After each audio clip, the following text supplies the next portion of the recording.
Our foreign policy appears to be more reactionary than strategic. Take, for example, the economic blockade that we placed on Nepal in the late 1980s. That led to Nepal warming to China. Fast forward to 2013, and what we do is cut off the oil and gas subsidies to Bhutan. We somehow seem to lack a sense of when to use strong and when to use soft diplomacy. In the Asian context, India wants to emerge as a major regional power.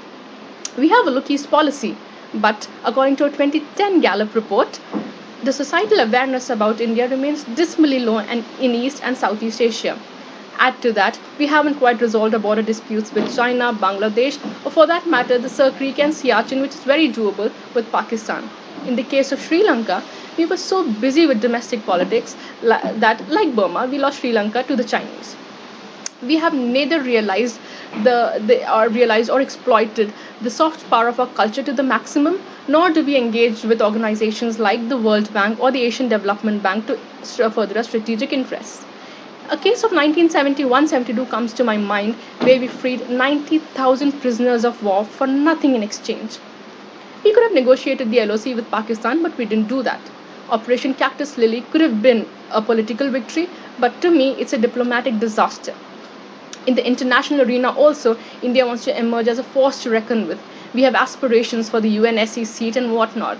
As such, qualities like leadership, responsibility, and initiative are expected of us. But what do? We abstain from voting on Libya and we remain mute spectators to the Jasmine Revolution.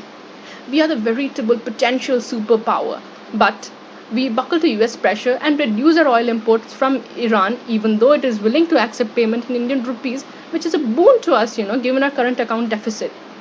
Our Prime Minister goes and pacifies Chinese fears over the Quad initiative. Can we expect the same from his Chinese counterpart with respect to the string of pearls? I don't think so.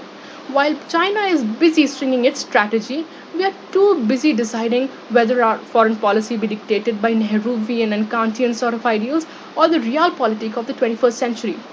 I wouldn't be surprised if tomorrow Mauritius becomes a Chinese pearl thanks to our policy of continuing with double taxation there. What we need is an all party pervasive national policy which places the country's interests before regional or party specific interests. Only then can we truly realize our national and international ambitions. Otherwise, a foreign policy would be a travesty of what K. Subramaniam and Kautilya stand for. Thank you.